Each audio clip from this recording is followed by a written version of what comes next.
Bonjour à tous, nous allons maintenant commencer le chapitre 9 qui est la stoichiométrie. Donc la stoichiométrie, c'est l'étude des relations quantitatives entre les produits et les réactions au cours d'une réaction chimique. On va utiliser la méthode des moles qui se fait en 4 étapes. Donc la première étape, ça va être de simplement écrire et équilibrer l'équation chimique. Donc dans mon cas ici, j'ai la combustion du monoxyde de carbone en présence d'oxygène. Ça va être mes deux réactifs comme vous pouvez voir, qui va former donc forcément des produits qui vont être créés du dioxyde de carbone. Ensuite de ça, on va la balancer. Ici, c'est relativement simple étant donné que l'équation est peu complexe. Ensuite de ça, on va convertir la masse en nombre de moles. Donc, on aura besoin bien entendu de la masse molaire. Si j'ai 10,7 g de monoxyde de carbone, avec la masse molaire de monoxyde de carbone, je peux calculer le nombre de moles comme vous pouvez voir ici. Ensuite de ça, on va faire le même travail avec mon dioxygène ou mon oxygène gazeux aussi. Une fois que mon nombre de moles est trouvé, on va pouvoir faire mon tableau IRF à l'étape numéro 3 et mettre les informations qu'on connaît à l'intérieur. Donc on peut voir que j'ai mon nombre de moles initial de mon monoxyde de carbone et de mon oxygène gazeux. Et ici, on peut voir que si mon monoxyde de carbone réagit complètement, comment on va faire pour trouver la quantité d'oxygène gazeux qui va réagir complètement? On va simplement faire le produit croisé comme ça. Donc, ma quantité qui va réagir, 0,382 fois 1 divisé par 2 va me donner la quantité d'oxygène nécessaire. Fait que si vous pouvez voir que j'ai des chiffres négatifs, car j'ai la réaction de mes réactifs, donc je vais avoir une diminution de cette quantité-là. Et on peut voir ici qu'il me reste une certaine quantité d'oxygène suite à la réaction complète de mon monoxyde de carbone. Maintenant, on peut trouver la quantité de mes produits aussi en faisant le même travail. Donc, on peut utiliser ma quantité de monoxyde de carbone qui a réagi, fois 2 divisé par 2, va me donner la quantité de dioxyde de carbone qui a été créée. Et si on fait l'addition ici de ce que j'avais initialement et qu'est-ce que j'ai lors de ma réaction qui est produit, on obtient 0,382. Ici, ce qui est important à voir, c'est qu'on peut utiliser un réactif ou l'autre. Si mon équation est bien balancée, la réponse devrait être la même. Et c'est effectivement le cas. Si je fais 0,191 fois 2, divisé par 1, va bel et bien me donner aussi 0,382. Maintenant, si je voudrais faire réagir complètement mon oxygène gazeux, donc on peut le voir ici, je le fais réagir complètement, donc moins 0,375. On va regarder la quantité que j'aurai besoin de mon oxyde de carbone, donc fois 2, divisé par 1, pour me donner moins 0,750. Donc, on peut voir que j'en ai besoin d'une plus grande quantité que j'ai. Et on aura un chiffre négatif au final, ce qui est impossible, comme c'est mentionné ici. Donc, qu'est-ce qu'on peut conclure? Le monoxyde de carbone dans les réactions est le réactif limitant. Ici, ma quantité de monoxyde de carbone va dicter la quantité de produit qui va être générée, autrement dit, lors de ma réaction.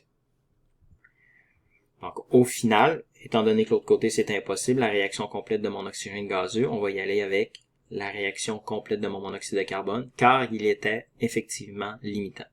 Une façon de le voir visuellement, qu'un réactif est limitant, au final, je vais en avoir 0, et les autres réactifs vont avoir une certaine quantité restante. Donc, ici, nous, qu'est-ce qui va nous intéresser? C'est de convertir mon nombre de moles de mon produit à l'aide de la masse molaire pour déterminer la masse qui est produite.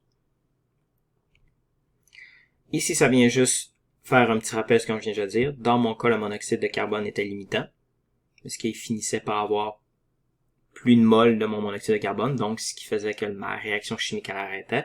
Et mon excès, c'est mon oxygène gazeux, car il en resterait une certaine quantité.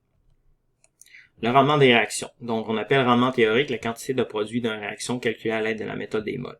Donc, qu'est-ce qu'on vient juste de calculer? Ça va être le rendement théorique dans des conditions parfaites où ce que la réaction se ferait parfaitement. Bien entendu, dans la réalité, ce n'est pas toujours la même chose. Donc, on va avoir un rendement réel. Donc, qu'est-ce qu'on va pouvoir calculer avec ces deux informations-là? Le pourcentage de rendement. C'est quoi le rendement de ma réaction? Donc, on va simplement faire le rendement réel divisé par le rendement théorique fois 100. Ça va donner le pourcentage de rendement. Ici, j'ai un exemple. Si le rendement de la réaction de la combustion du monoxyde de carbone avec de l'oxygène est de 75%, calculer le nombre de moles réels obtenus lors de la réaction. C'est 75%. Donc, j'ai mon nombre de moles théorique que j'ai déterminé avec mon tableau IRF. Et je peux simplement calculer ici mon nombre de moles expérimental que j'aurais obtenu. Et c'est important à noter que en laboratoire, on n'obtiendra jamais un nombre de moles, on va obtenir des quantités en masse. Donc si on a des quantités en masse, on peut très bien aussi déterminer à l'aide de la masse molaire le nombre de moles et faire le calcul, bien entendu. Donc ici, j'en ai un exemple ici. Fait que, une fois qu'on a calculé mon nombre de moles théorique à l'aide de la masse molaire, on peut calculer la masse aussi en grammes. Et avec la masse expérimentale divisée par la masse théorique, fois 100 va me donner mon pourcentage de rendement. Dans certaines réactions chimiques, il va y avoir une présence de gaz. Donc, si une présence de gaz, clairement, on va pouvoir utiliser PV est égal à nRT pour déterminer une information.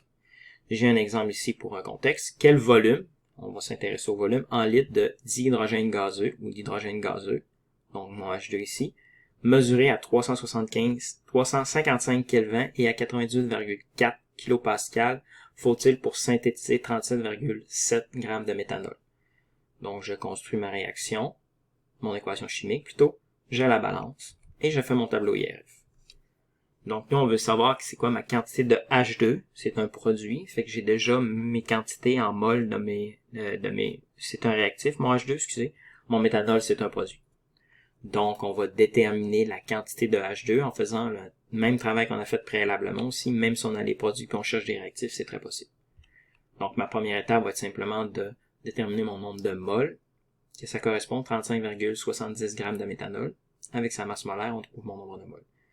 Donc, théoriquement, initialement, on n'avait aucun méthanol. On en a produit 1,114 au final. Maintenant, avec ma stoichiométrie, on va simplement pouvoir faire un produit croisé encore une fois. Donc, 2 fois 1 va me donner la réponse ici. 1.114 fois 2 divisé par 1 va me donner la réponse. Donc, ici, on vient juste de déterminer le nombre de moles initial que j'avais pour produire 1.114 moles de méthanol. Avec le nombre de moles, la température en Kelvin et la pression en kilopascal, et PV est égal à nRT, on peut facilement déterminer le volume de dihydrogène gazeux s'il était nécessaire. Donc, il existe aussi la stoichiométrie au niveau de mes réactions d'oxydoréduction. On va commencer par définir qu'est-ce que c'est le nombre d'oxydation. On va travailler ensuite de ça, comment équilibrer des réactions d'oxydoréduction aussi. Donc, le nombre d'oxydation, ou l'état d'oxydation, de rédoxydation d'un atome représente le nombre de charges qu'aurait cet atome dans une molécule si les électrons étaient complètement transférés. Fait que si j'ai des exemples, on peut voir que ma charge de mon hydrogène gazeux et de mon chlore gazeux ici serait de 0, et quand ils vont former de l'acide chlorhydrique, il y aurait des charges de plus 1 et moins 1. Plus 1 pour mon hydrogène, ce qui a tendance à être plus 1, comme on a vu préalablement, et mon chlore de moins 1. Donc, qu'est-ce qui nous permet de déterminer les charges, le nombre d'oxydation, autrement dit? C'est ces règles-là qui sont présentées. Donc, tout élément qui sont à l'état élémentaire, donc qui sont seuls, comme du sodium ou du beryllium, ou qui sont combinés ensemble, donc de l'hydrogène chloreux, du brome, ici du soufre, vont toujours avoir un nombre d'oxydation de 0. Ensuite de ça, ma deuxième règle, mes métaux alcalins vont être de plus 1, mes métaux alcalino-terreux vont toujours être plus 2, et mon aluminium va toujours être plus 3. La troisième règle, c'est simplement de dire que mon oxygène va toujours être moins 2, sauf dans le cas d'un peroxyde d'hydrogène ou d'un ion peroxyde qui va être de moins 1. Ma règle numéro 4, c'est que mon hydrogène est toujours de plus 1, sauf quand il y a un métaux alcalin, comme le sodium ici, ou alcalino-terreux, comme le calcium, il va avoir une charge de moins 1. Maintenant, au niveau de mes gaz nobles, dans la plupart des cas, vont toujours être moins 1. Dans certains cas, ils ne seront pas de moins 1 lorsqu'ils sont combinés avec de l'oxygène. C'est que si vous voyez un halogène avec des oxygènes, leurs nombres d'oxydation ne seront pas nécessairement moins 1. Ils vont sûrement être dans des nombres positifs. Dans une molécule neutre, donc si ma molécule est neutre, ma charge est neutre. Donc la somme des nombres d'oxydation à l'intérieur va me donner elle va être égale à 0, bien entendu. Dans un ion polyatomique, comme on a vu, j'ai un exemple ici, mon ammonium, on peut voir que c'est plus 1, donc la somme des charges à l'intérieur va me donner plus 1, et c'est effectivement le cas. Un hydrogène, c'est plus 1, j'en ai 4, ça fait plus 4, donc mon azote doit être forcément moins 3 pour me donner 1, bien entendu. Et on a déjà vu ça ensemble, on l'a déjà travaillé, on va le réutiliser pour mon nombre d'oxydation. Et j'ai un exemple ici. Donc, si mon soufre à l'état élémentaire est de 0 et mon oxygène gazeux ici est à l'état de 0, on peut voir que, comme on a mentionné tantôt, que mon oxygène est toujours moins 2. Donc, si j'en ai 2, ça fait 2 fois moins 2, ça va me donner moins 4. Donc, automatiquement, vu que je n'ai pas de charge ici pour mon SO2, mon soufre devrait être plus 4. Fait qu'encore une fois, c'est comme ça qu'on va déterminer le nombre d'oxydation de mes éléments à l'intérieur. Parce que le soufre, avec 4 possibilités, on ne pouvait pas le connaître et le savoir par cœur. Les réactions d'oxydoréduction, en fond. Qu'est-ce que c'est? C'est une réaction qui implique le transfert d'électrons. Donc, on va avoir deux demi-réactions à l'intérieur de ma réaction d'oxydoréduction. On va avoir l'oxydation qui se caractérise par la perte d'électrons. On peut voir ici que c'est mon Fe2+, qui devient Fe3+. Donc, l'augmentation de la charge nous indique qu'il y a eu une perte d'électrons. Et la réduction se caractérise par le gain d'électrons. Donc, mon Ce4+, devient Ce3+. Donc, il a accepté un électron, donc sa charge va diminuer. Ici, j'ai un résumé un petit peu compliqué, mais à force de travailler ensemble, on va l'apprendre par cœur. Donc, lors de la formation de l'oxyde de magnésium, on peut voir que j'ai du Mg2+, et du O2- pour me former de l'oxyde de magnésium. Fait qu'est-ce qui va se passer? Le magnésium est oxydé, donc il va donner ses électrons à l'oxygène, puis le magnésium est donc un réducteur car il réduit l'oxygène. Mon réducteur donne à mon oxydant. Donc, l'oxygène est réduit, donc il va subir une réduction. Il reçoit les électrons et agit de ce fait comme un oxydant. L'oxygène oxyde donc le magnésium en lui prenant les électrons. Fait que si j'ai un beau résumé de qu'est-ce qui se passe. Ensuite de ça, une fois qu'on a déterminé mes charges, on va pouvoir aussi, ce qu'on pourrait faire, c'est équilibrer des équations d'oxydoréduction en faisant les 6 étapes suivantes. Qu'est-ce qu'on va faire à l'instant? Donc la première étape, ça va être simplement d'écrire l'équation non équilibrée de la réaction sous forme ionique. Fait que si j'ai ma forme ionique, comme vous pouvez voir. Ensuite, on va déterminer le nombre d'oxydations de chaque élément ou de molécule dans la réaction. Si j'ai du Fe2+, je l'écris du côté de mes réactifs, qui devient Fe3+. On peut voir qu'on a une augmentation de la charge, donc on a eu une perte d'électrons forcément, c'est ce que ça nous dit.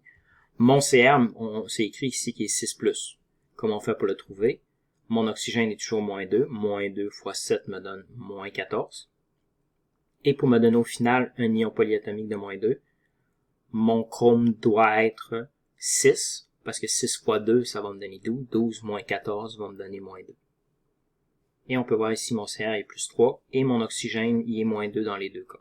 Si on arrête du côté de mes produits, il sera aussi moins 2. Donc on peut toujours les écrire comme ça, pour déterminer mes charges, comme ça me permet de déterminer où est mon oxydation et où est ma réduction. Ensuite de ça, on va écrire mes deux demi-réactions à partir de ma réaction d'oxydoréduction. On peut voir que ma réaction d'oxydation, donc elle que j'ai une perte d'électrons, ça va être mon Fe2+, qui devient Fe3+. On peut voir que mon Fe2+ était du côté de mes réactifs et mon Fe3+ est du côté de mes produits dans ce cas-ci. Et quand j'ai une réaction d'oxydation, mes électrons vont toujours être du côté de mes produits, donc ça va être ce qui va signifier la perte d'un électron. Et ma réduction, c'est mon Cr2O7 et on peut voir que j'ai du Cr3+ sur le côté. Ça, c'est extrêmement important. Et on a vu tantôt que mon Cr était de plus 6 à plus 3, donc il a gagné 3 électrons. Chacun de mes Cr va gagner 3 électrons, bien entendu. Ici, elle est non balancée, parce qu'on peut voir que j'ai des Cr, j'en ai 2 chromes d'un côté, j'en ai un de l'autre côté, donc ma prochaine étape, ça va être simplement débalancer. Pour mon Fe, j'en ai un de chaque côté déjà balancé. Mon Cr, j'en ai 2 ici. Et ici, maintenant, je vais en avoir 2, parce qu'il faut que je fasse une multiplication. Donc, on sait que chacun de mes Cr va gagner 3 électrons, donc c'est pour ça qu'aussi mon nombre d'électrons a doublé. Parce qu'on passe de ma charge plus 6 à plus 3. Ensuite de ça, il va être le temps de balancer mon nombre d'électrons. Donc, on avait vu préalablement, si on revient, qu'on a 1 électron dans mon oxydation et 6 électrons dans ma réduction. Mon nombre d'électrons doit être le même, parce que c'est un transfert d'électrons lors de ma réaction d'oxydoréduction. Donc, si j'en ai 6 ici, j'en ai 1 ici, vous êtes d'accord avec moi qu'on va multiplier par 6 toute ma réaction d'oxydation. Et c'est exactement ce que j'ai fait ici. Maintenant, j'ai 6 Fe2+, 6 Fe3+, et 6 électrons. Fait que mon nombre d'électrons est maintenant balancé de mes deux demi-réactions. Et mes éléments autres O et H sont balancés aussi. J'ai 2 Cr, 2 Cr, 6 Fe, 6 Fe. Ma quatrième étape, maintenant, ça va être de balancer mes O et mes H. On peut le faire en milieu acide ou basique. En guise d'exemple, ici, j'ai le milieu acide, mais le milieu basique, ça va être sensiblement la même chose. Vous allez pouvoir le travailler en classe. Donc, j'ai pris mes deux demi-réactions. Et ce qui est important à noter, c'est qu'est-ce qui était ici de nouveau de mes réactifs. se retrouve dans ma réaction d'oxydoréduction du côté de mes réactifs. Et ce qui était dans les deux côtés de mes deux demi-réactions du côté de mes produits se retrouve ensemble du côté de mes produits. Donc, on va commencer toujours par balancer mon nombre de O. Fait qu'on peut voir qu'ici j'en ai 7 et j'en ai pas l'autre côté. Donc, pour balancer, on va ajouter des molécules de H2O. Fait que j'ai ajouté 7 molécules d'H2O du côté de mes produits. Maintenant, j'ai 7 oxygènes de chaque côté. On peut voir que j'ai 14 hydrogènes maintenant du côté de mes produits et 0 du côté de mes réactifs. Donc, on va ajouter maintenant 14 H+, pour équilibrer mon nombre de H. J'en ai maintenant 2 fois 7, 14 du côté de mes produits et 14 ici du côté de mes réactifs. Ensuite de ça, on va faire la simplification. On va regarder qu'est-ce que j'ai de commun de chaque côté. Dans ce cas-ci, j'ai des électrons, donc on va pouvoir les simplifier. Ça peut arriver que des H+, des OH- ou des H2O, j'en ai de chaque côté aussi, et on va pouvoir les simplifier. La dernière étape va être simplement de vérifier si mon équation est bien balancée, comme on a fait aussi avec la méthode par tâtonnement, par exemple. On peut le faire de deux façons, avec mes éléments, calculer le nombre d'éléments qui, afin de déterminer si sont le même de chaque côté de ma réaction, donc de mes réactifs et de mes produits, ou calculer les charges aussi. Donc, calculer les charges, on peut voir que j'ai une charge négative de moins 2 ici, du côté de mes réactifs, et j'ai 6 fois 2, ça va me donner 12. 12 plus 14, ça va me donner 26, donc moins 2 plus 26 va me donner 24. Et de l'autre côté, j'ai 6 fois 3 qui va me donner 18. 18 plus 2 fois 3 va me donner 24, donc mon nombre de charges est égal de chaque côté, donc ma réaction est bien balancée.